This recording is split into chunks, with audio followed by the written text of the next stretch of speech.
Hello and welcome to next edition of Stride Defense Dialogue, EP 166. Before I start, I would like to say a big thank you to all our subscribers because our last episode on Bangladesh was very well received by you all, and viewership crossed 4,000, and thanks a ton for that. So that's how we got encouraged. And today we have got another very, very eminent strategic thinker we have brought, who is known for his original thinking. Welcome, General Harsh Kakkar, Thank uh, you, who, sir. hap- who happens to be part of Strive Defense Strive also as a academic head. So you can see the rays of knowledge emanating from him. So recently, Harsh had written a very, very thought-provoking article, and some of the salient point of this article is quite contrary to the views which are there on, I mean, which are going around by a lot of people are saying. So firstly, he had in his article has debunked all conspiracy theories. His thought is that this was an organic movement which originated, and the instigators were actually the students. Subsequently, somewhere along the line, Jamaat-e-Islami, in a organization which is anti-India and rabid hardline Muslim organization, appears to have infiltrated the organization. Uh, and that is how this hatred for Hasina, hatred for Mujibur Rahman is all visible on the net. Basic demand was initially for the uh, revocation of reservation, which on 21st July was done. However, later it changed to from 9 point, and 9 point had restoration of democracy and restoration of human rights. Finally, on 4th August, this demand became 1 point demand, that is, the then Prime Minister of Bangladesh, Sheikh Hasina Wajid, should resign. How much then 8th August, interim government was installed. How much would the tenure of interim government, which General Kakkar in his article say kind of deliberates on? Major cause, he says it's like Arab Spring, which few years back happened. One of the reason for Arab Springs was corruption charges. Ironically, in this case, the people who have been brought back, they're all having corruption charges against them, be it head of the government, Muhammad Yunus, Professor Muhammad Yunus, who has corruption charges regarding his financial dealings with respect to Grameen Bank, BNP, for which Khalida Zia, Begum Khalida Zia was already in jail. One of the reasons given is rising unemployment and lack of export, which is a very, I mean, he says that, and let me just confirm it. 30 million unemployment out of 17 crore population is there. The 44% of their export has reduced, and 28% of their currency has devalued. So all these things, they did cause some kind of a consternation. Uh, he does not feel, but we will, during the discussion, will talk that is there any interest of US, China, Pakistan, and India. He feels that each one of us have got our own interests, and it is the conflicting interests which result into geopolitical situation. Uh, Students want a secular democracy, but surprisingly, minorities have been attacked. So is it only engineered by students or something else which we need to think about it? Uh, in fact, the students or whoever are, say today, the situation in Bangladesh is that police is vanished, army is in barracks, and it is the student who are calling the shots. They give ultimatum to Chief Justice, and entire judiciary resigns. Say in what are India's concern? He also in the end he mentions about that fresh wave of migrants for which India has sealed the borders and the committee has been formed. Attack on minorities, he says. So these are some of the points in his uh, article. Now, some of the questions which I have in mind, that why? Because when the reservation thing was already revoked, why it still went on for one point that Hasina should resign? Second question I have, the the composition is such in that BNP is there, in this Jamaat-e-Islami is there, students are there, but there is no Awami League. So is it a representative government? Mohammad Yunus himself, is he as clean as he is claimed to be? And role of BNP and Jamaat-e-Islami is to be, we would request him to give his views. What are the US interests in Bangladesh or Pakistan interests? Because Pakistan is a complete somewhere. Jamaat-e-Islami means Pakistan, ISI. I have a doubt. I was somewhere I was reading till 2016. ISIS, Khorasan was also quite active. There's Fazullah and all, a Hindu convert was steering that. But what exactly is the status? China, actually, were they aware of it? Because the way Hasina was treated this time when she went to July to China, she was not, I mean, from 6 billion, it was reduced to $1 billion. And many other things which were promised, they were not taken note of. So were they had some inkling? That is some question which needs to be. What is going to the impact on Northeast on the insurgency because of the change in the regime? There are a lot of thinkers, they are talking of chicken snake now, because this is just about 22 kilometers wide. Is it going to be impacted? Is it going to be, India need to be concerned about it? What of those 31 projects which India is doing, that is Mongla Dam including, which management of Mongla Port was there, trade, water and energy, say cooperation which we had. How do you how does he view that extrication the way Hasina was brought back? Is it somewhere along the line, even Bangladesh army played say kind of a part into it? All these questions, for the starter, I would request Harsh to address, and then we will go further up. Over to Harsh. Thank you, sir. Firstly, let's look at the background, sir. 72, Sheikh Mujibur had pushed in this quota system. Made a lot of sense.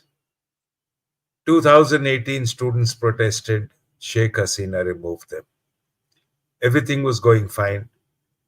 2024, June, the High Court reinstates it on a long-fought court case, litigations by those who were involved. That immediately led to objections. Then the government approached the Supreme Court. By then, the protests had taken off already in Dhaka University. And the way Sheikh Hasina has handled protests earlier, including the BNP protest in October last year, and the others, it was a high-handed approach.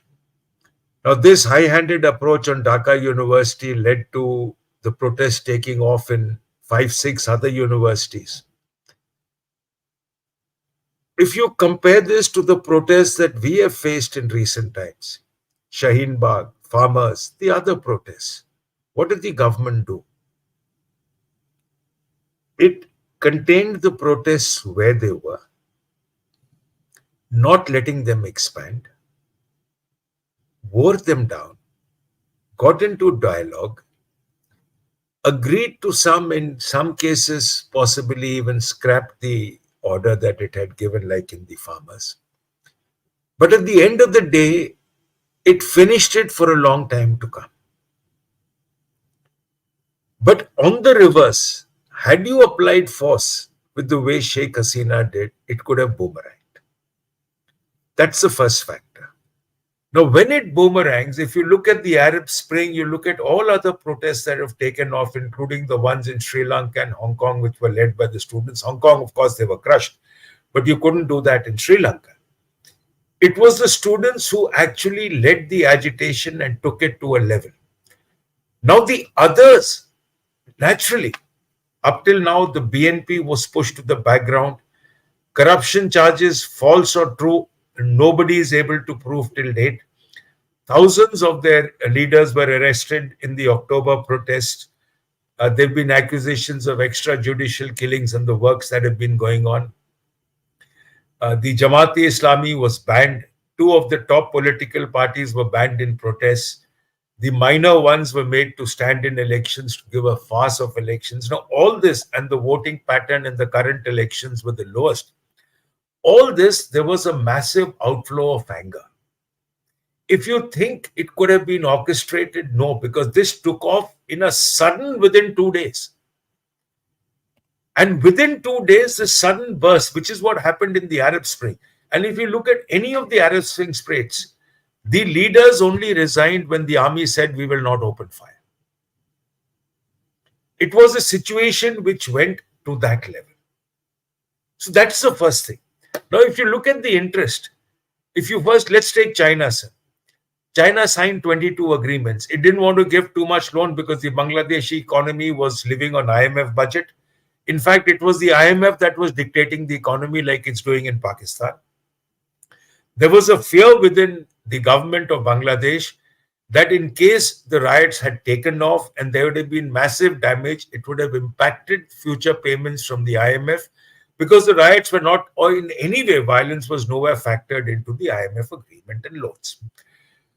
That was another overriding factor as far as Sheikh Hasina was concerned in taking the decision. Now, China had signed 22 agreements. It gave a lesser amount.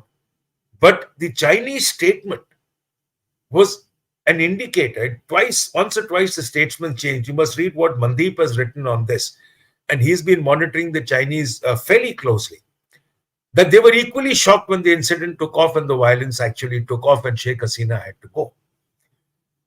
Now, all those who accuse the US of interest, sir, it is Indians love, not only Indians, we all love conspiracy theories.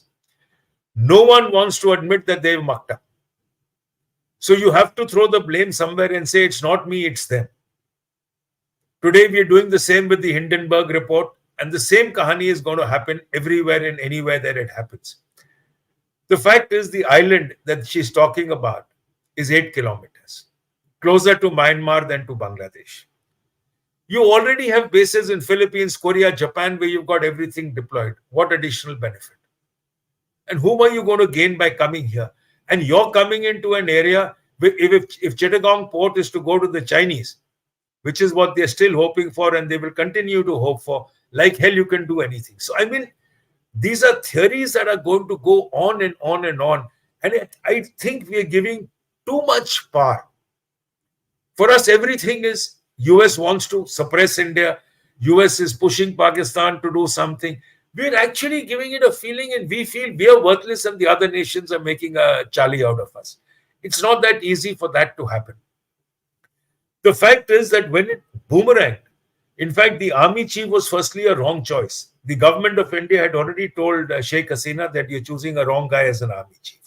Then there was another conspiracy theory that came that last year the army chief had met the US guys in UK and a whole lot of other discussion had taken place. And the BNP guy, the leader of BNP had met them in UK and he's still in UK, he'll come back. BNP got into the protests once everything boomeranged. It was not in the initial phases. In fact, what actually happened was when Sheikh Hasina led the Awami League student body to join the police to suppress the protesters, the other political party student bodies joined on the opposite side. It actually was a political fight. And interestingly, the first signs where Sheikh Hasina should have acted, but she ignored, was when her Awami League student leaders were thrown out of hostels. That was an indicator that there was something brewing against them. But that did not happen. Now, the army chief got appointed in June. Frankly, the army has such a hold in Bangladesh.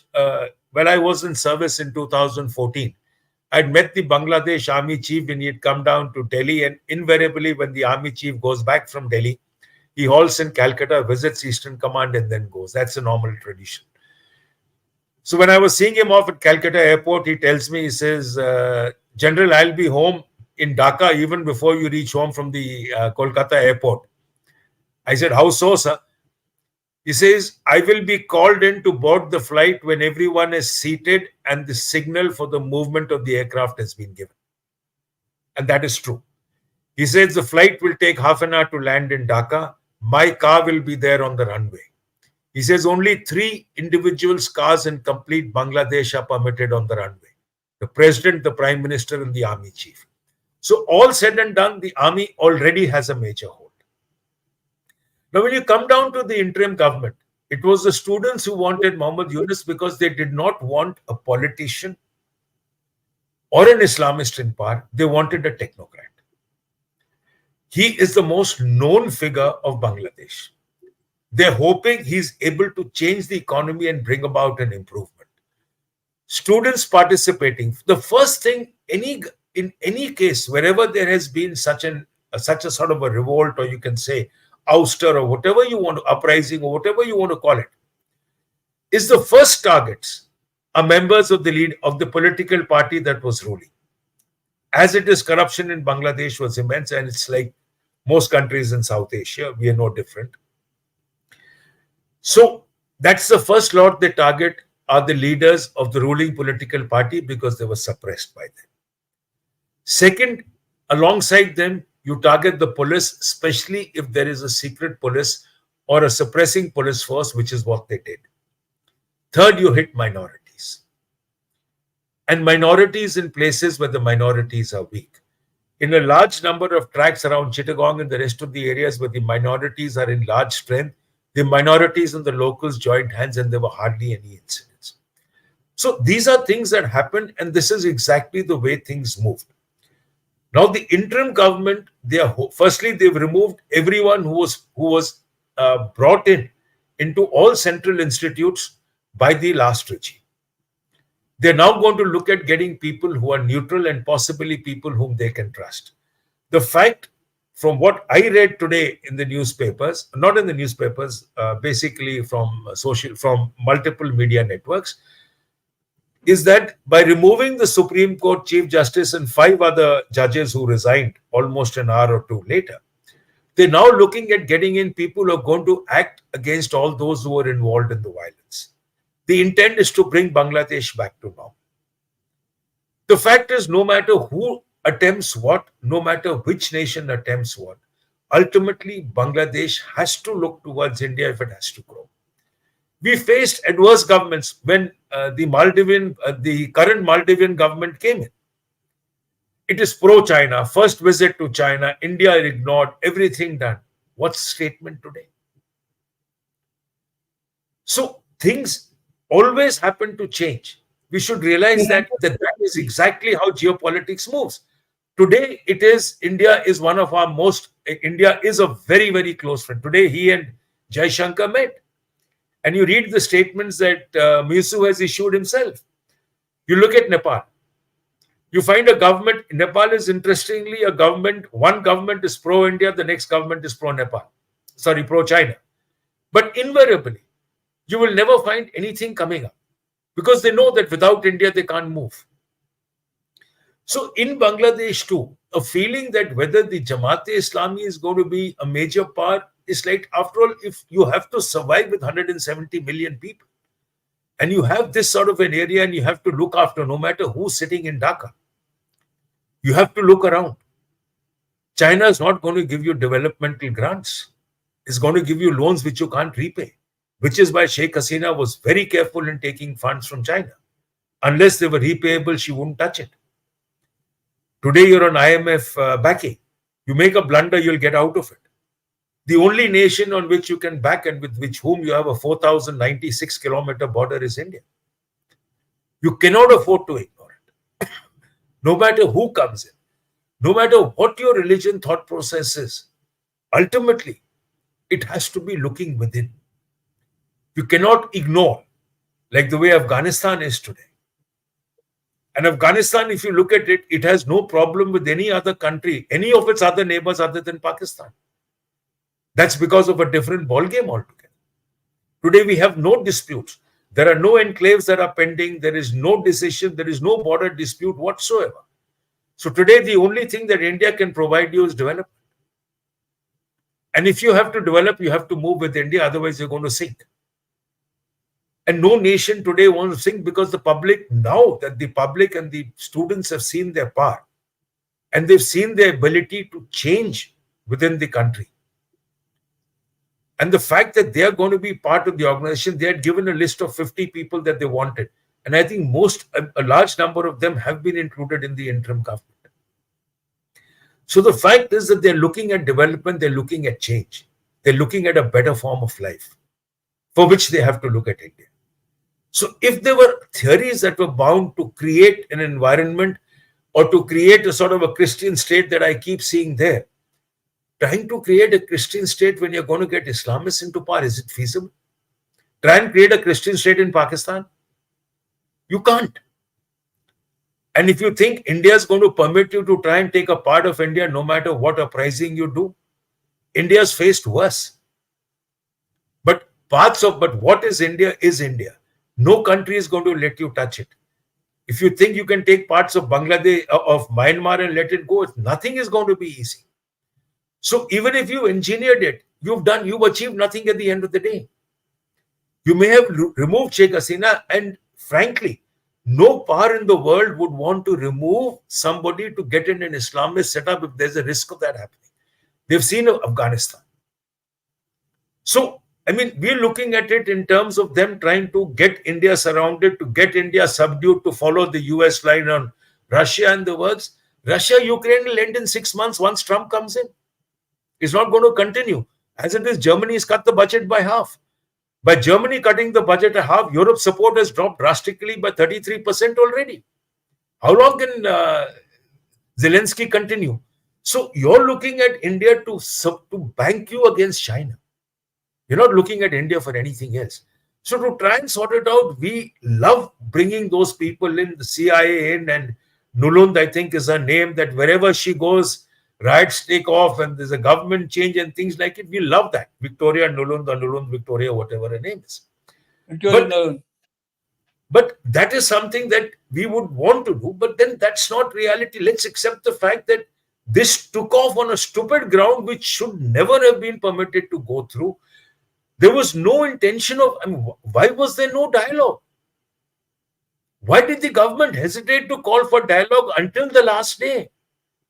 But made no sense. But fact of the matter is that government and student, they were on the same page.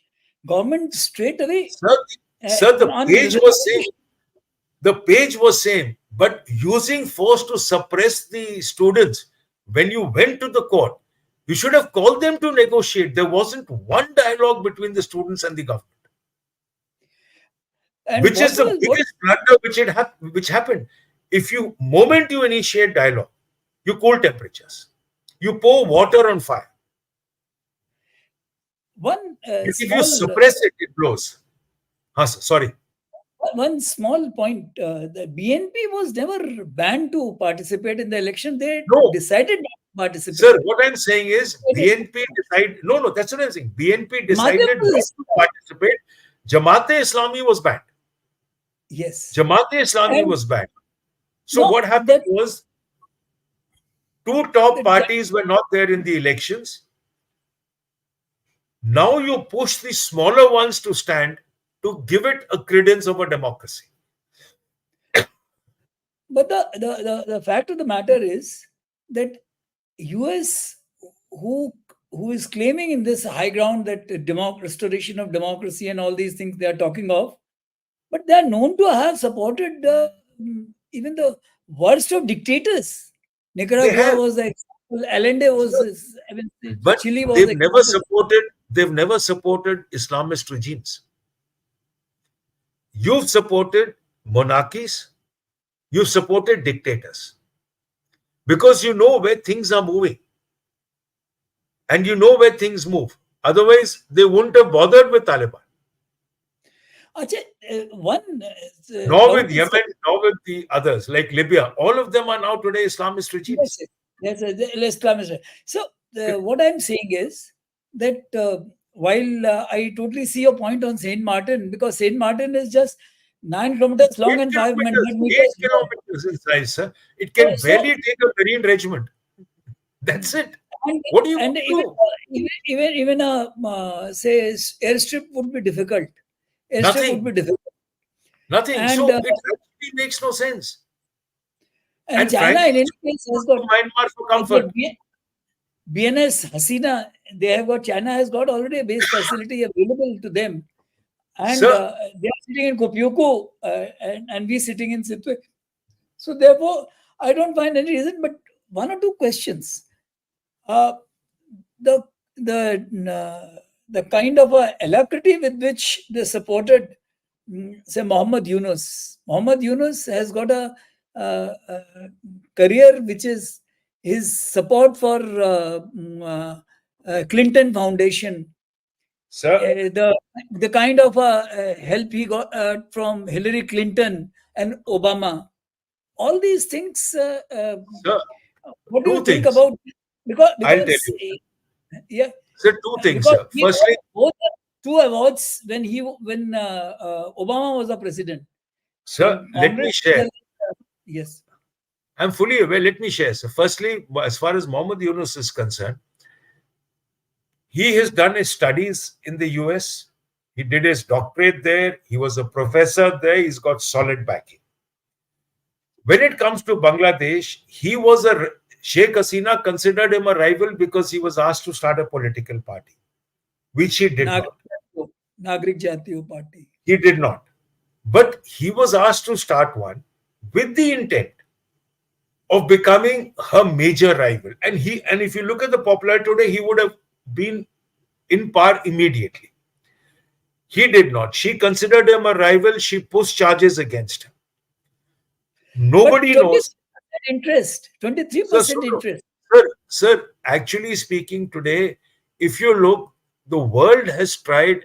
And I mean, if the UN is to give him, if he's supposed to get a peace prize of what he did, I don't think it was 20% interest, because I remember someone in Sikandrabad whom I knew well, who had followed a similar model as his, and he is implementing it, was doing exceedingly well. Now, he changed the structure of rural Bangladesh. There is no doubt about it. SKS Sikandrabad-based SKS finances, yes. So, yes, there's a lot which he did to change the structure there. The fact is, the cases against him, how many are true, how many are fake, all these were filed basically because of a threat to power. The students today fighting for him, the students wanting him and giving him the respect at the age of 84, it's not easy. At this age, to come and take over and to try and resolve is not easy. But the fact is, one thing good with Mohammed Yunus is there is, if the US is going to back, a lot of funding will come. And if a lot of funding comes, there'll be a lot of development. And if the US is going to back, there'll be a lot of benefit for India, because it's not going to, after all, you need to get stability in a region. You cannot let the entire scenario boomerang. So what you're going to get, if you're going to get stability, it's going to be with us, not against us. Because if you want that state, if you want the region to develop with a backing of the Clinton Foundation or from wherever it comes, it's good for us. After all, there is no way that the US and India relations are going to go south. Whether it's Trump, whether it's going to be Kamala Harris, no matter where, they need us, we need them. It's a combined team that's going to work, because you have to deal with the threats of the region. So it's good for us that you have someone who's pro-US. And if US is going to fund Bangladesh, which they were not doing throughout Sheikh Hasina's time, if they're going to get involved in development, so will we. And that is going to be in the long term beneficial. We have to realize it. We got to look at the long term. And definitely, if he sets the base, it's going to continue. Last two questions before we start going to viewers. One is, how is it going to impact India as far as Northeast is concerned and chicken's neck? And second question is, how is Pakistan's role going to be in the whole thing? Is it So going to the be question beneficial? now, the first point is we so far followed a policy that the BNP has been anti-India. So we look at the BNP rule 2001 to 2006. Where was India 2001 to 2006? Where is India today in 2024? 2001 to 6, we would have given chicken feed to our neighbors. We wouldn't have bothered with our neighbors. We were nobody. In $1 2024, trillion, less than $1 trillion economy we were. today we are in a position, sir, to help. Today, which is why even a country which is absolutely pro-China is looking at you.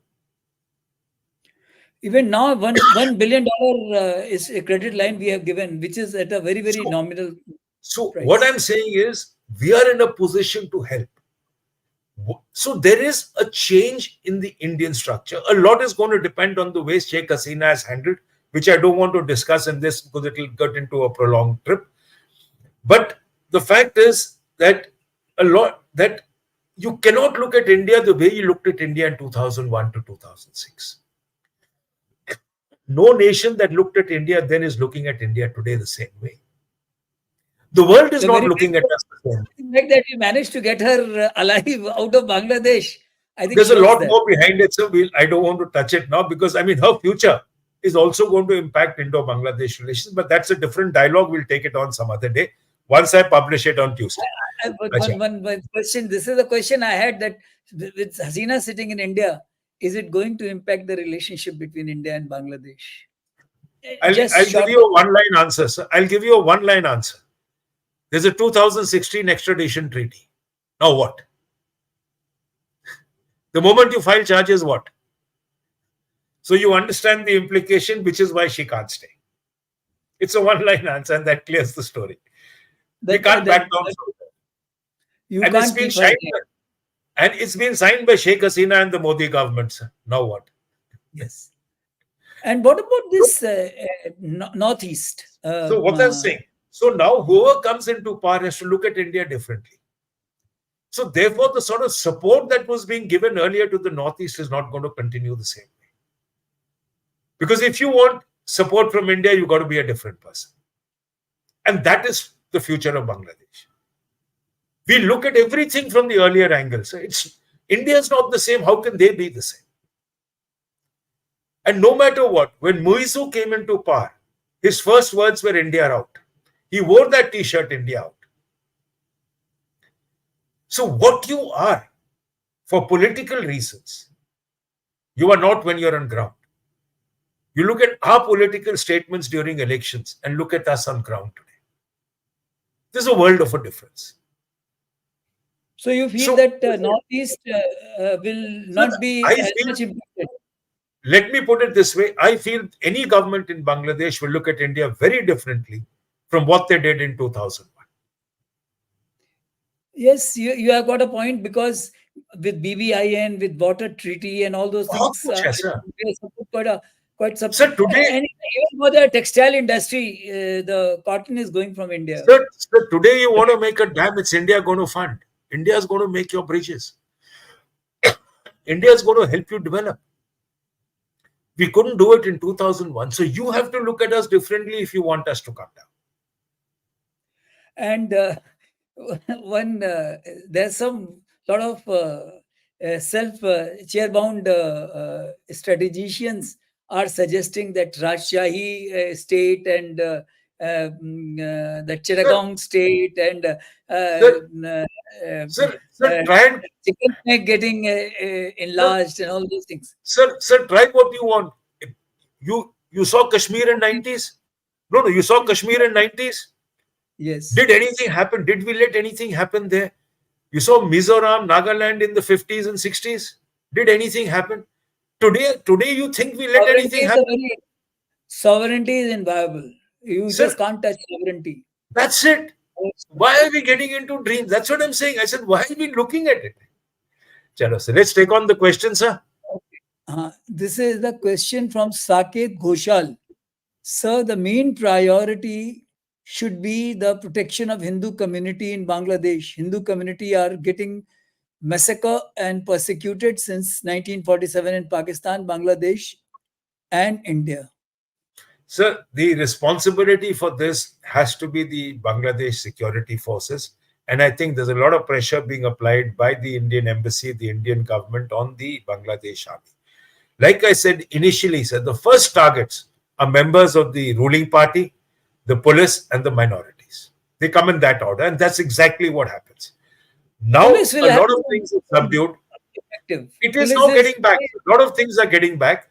In fact, in areas like Chittagong, the locals and the Hindu communities have themselves formed groups, and they're protecting their own regions from others. So it is happening, and it's changing. Yes, initially there were major impacts and there were a lot of killings, but then that is something. So wherever there have been a revolution, things like this happen. There's another question by someone called Ahmadi Ghulam Nawab, which says, Sir. is US really this powerful to kick India out of Bangladesh? We discussed enough of that, sir. Where? They can. Why? No. Why should they? One. Second, they cannot, because if they have to get anything done here, it has to be India. So there is no way you can do that, and no way you will want to do that. You're working together everywhere. Today, now Modi going down to this place, to Ukraine, on the 23rd of August. He's looking at it from what angle? Not his. To try and resolve the issue from the Western side. Next is Ahmad Ghulam Nawab Qadiani. Bangladesh is surrounded by India from all three sides. How can It's the same US question, be sir. Yes, same question. Sudhakar ji has asked, does India have any proactive option available to prevent occurrence of such regime change in the immediate neighborhood in future? Very difficult to have a proactive option unless you decide to get involved, and I don't think we will. We made that, we've done it in Maldives long back, but that is the request of the government. We did it in Sri Lanka, we burnt our hands, and I don't think we're going to get into any proactive action. But definitely we will monitor, and like we've done with Sheikh Hasina, we gave a warning that it's a wrong choice, but beyond that we did nothing, and I don't think we will do anything. Oh, yes, sir. Same thing. Could India have prevented? Sir, India actually also gave a warning on the thing, but the way it boomeranged, which is what I'm saying, the whole world got shocked because it took just 48 hours. And that's it. In fact, everything was running okay till the night before. Next day, early morning, the headlines were there. There's a question by Avinav. A flourishing Bangla economy is good for India. So when a lot of government orders are coming to Tirupur from Dhaka, should we develop Tirupur for ourselves or should we let Dhaka flourish? I think there's enough in the world, sir, to be shared by both. There is no question. There's enough, sir. There's enough space. In fact, the Bangladesh garment industry was doing very well till COVID, after which it went down. But I think it'll come back. And I have a feeling that we have enough for both of us, provided we decide to, let things move. My own sense in this, Harsh, that if you notice that Bangladesh's textile industry, it's in the lower end of the technology. So India, Bangladesh, in case if they collaborate, so in higher end, if India takes, because of the technological advancement which we have, probably things will work out much better and close quarterish. I mean, both of us would be benefited. Correct, sir. And now, I'd like to. I'll take it on, sir. You can all read this. Siddharth, sir, let's look at it that anywhere and everywhere, we do consider it as a religious war. The fact is, how many nations are going to let them come up and dominate? It's unlikely that the Jamaat-e-Islami will really be able to form any government. And I'm also have my doubts whether the student body will let them. These generally, whether you see it in Pakistan, whether you see it in Bangladesh, they're not the educated variety. Even the TLP in Bangladesh, which follows the same line what the Jamaat-e-Islami is following here, have never really been able to grow into a major political power. They're more of a nuisance value. That's exactly what's happened in Pakistan with the TLP. And in Bangladesh, possibly also they may not become that powerful enough to win elections. I really have my doubts. But yes, they will always remain an irritant. Ritik Kotari. Sir, this cannot happen, sir. Christian country, I think, let's push this thing out of people's mind that if they think that we are going to let any area of our goes, if you think Bangladesh is going to let their area go, I think we're looking at a bit too much. So these are all theories being thrown up by people and we jump at it just because, I mean, we love conspiracies. No, my one my take also I'll give you. There is no need to say brush it aside, but at the same time, India with their present strength, the intrinsic strength, and with Bangladesh becoming, say, kind of a stronger, and Myanmar, the regime becoming stronger, such an idea would be a totally a fantastic idea which will never work. So my sense is that we have to play this geopolitical game at our own pace, at our own choosing, and not to get perturbed by them. Now, this is Ritik Kutari has asked another question. No, it has gone. This is Ask Geopolitics is funny. India and US are against China in IOR. China and India both want US in the Bangladesh. I don't know what he is talking. US and China have similar positions on POK. Questions: will anyone ever come out on top of in this? Geopolitics is a game of possibilities. So sir, all I can say. Unlikely anyway, sir. In fact, nobody has said we always would prefer if the US supports Bangladesh, funds Bangladesh, helps it grow, like it's doing in a number of other nations. I think there is no issue. The fact is that Bangladesh cannot do anything without the support of India. You're too close. China is 3,000 kilometers away, sir. It's not in the neighborhood. There's another question with future DGRT. This is good. So, no, this we have already handled. Oh, yes. This future DGRT ask, well, one thing is clear to matter how, this is ask, well, one thing is clear, no matter how closely you are associated with someone, religion and ideology always win. Despite Sabka Saath, Sabka Vikas, our government couldn't get votes from a community. Sir, I'm not going to discuss this question, but I'll just take it at the general sense.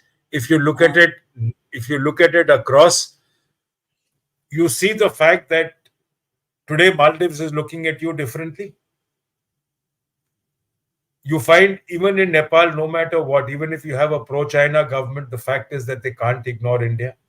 The population keeps getting played pro-India, anti-India, pro-China, anti-China. That kahani continues on the way the games are played within, the way politicians exploit. You suddenly raise up Lipu Lake, you'll suddenly find anti-India protests coming up and anti-India feeling coming up, boycott India. All that nonsense continues. These are things, sir, which are always there. But to say that it doesn't, I mean, I wouldn't want to get into Indian debate. No, in any case, that's a political point. The politics, they played their own hedging game. We should not get into it because national security. I think, sir, we must take one odd question more. One question. Sharath Seth says there is a large number of Bangladeshi putting pressure on Bangladesh, on BSF to cross into India. There is no doubt, sir. Sir, the point is, you're looking at it this way.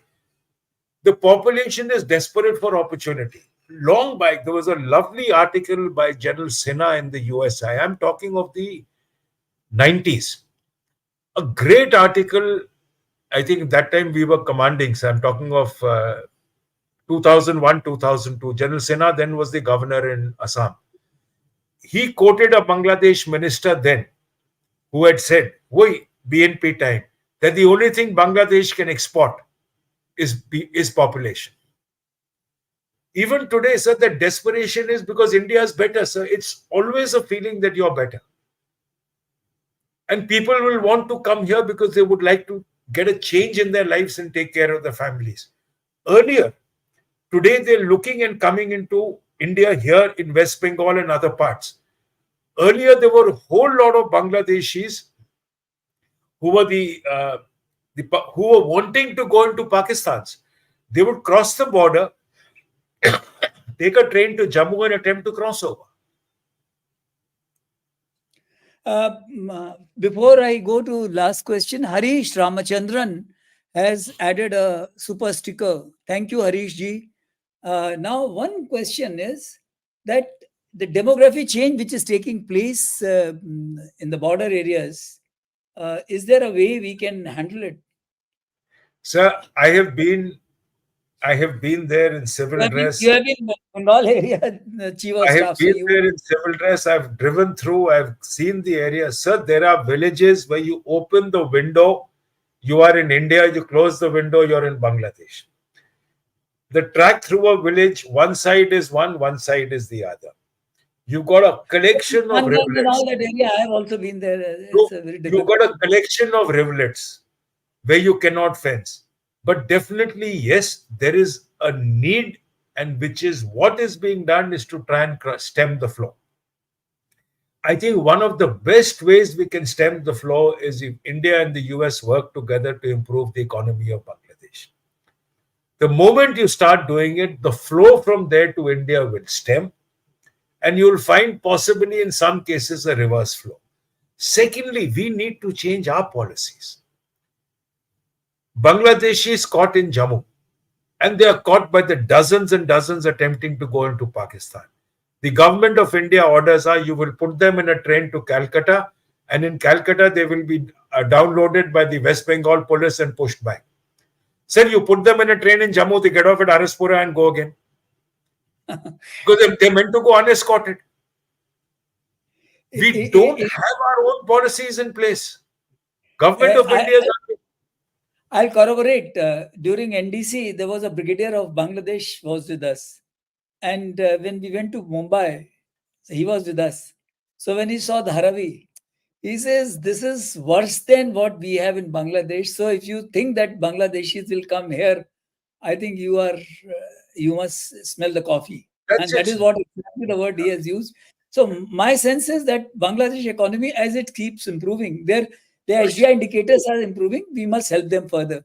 The last question, sir, though you feel Christian country theory is a conspiracy theory, but do remember US managed to form Israel, not based on facts. Jewish country. Israel is not bought by the US. So that's not based on fact. And East Timor. East Timor has been a case in 70s, since ages, sir. It's nothing new. That demand was there. And same was East Sudan also, the same thing. So, these are the things which happen, because what you have said, that if the fault lines are there, they can be accentuated. If fault lines are not there, then nothing will happen. Correct, sir. All it is left for me now, Harsh, is to say thank you to you for your wonderful new perspective you have given. Yes, sir. And I think having a contrarian view to the existing conspiracy-ridden perspective which was being perpetuated all these while, and even today, Sheikh Hasina's statement, which has come out in bits and pieces, which corroborate. Sir, which leader has ever accepted blame for what he's done? Yes. And he says, all this thing. So therefore, I think we have to take a more pragmatic view. One. Correct. Second thing is that we need to have more confidence in our own capability. Instead of looking at Uncle Sam or Xi Jinping all the time that they are trying to needle us, we must have confidence that nobody can needle us. A. B. Correct, sir. If somebody tries to misbehave with us, we can create problems for them. I remember one of the reasons why this trade improvement with US took place. It was post this Cray computer issue and cryogenic engines. Because when they put us on ban, we developed our own. So therefore, the industry of US started telling them, don't do this thing to India, because they will develop it, and then they will, our whatever leverage we have, we don't have with. And say Absolutely. China trying to, with adverse trade with Bangladesh, adverse trade with India, 100 billion, will they like to lose Indian market? That's a question which we need to answer. So all that is left for me is to say thank you to you, and Thank to you, all sir. our viewers. Thank you very much. Please subscribe, like you have subscribed last episode. Then like it and share it with your friends, so that we can come out with more such episodes. And do share. And next time, Bangladesh, there are many dimensions Indo-Bangladesh relations. We will cover many more. And how can situation be improved? The positivity into it. We will talk about it. Thank you and Jai Hind. Thank you, sir. Thank you, sir.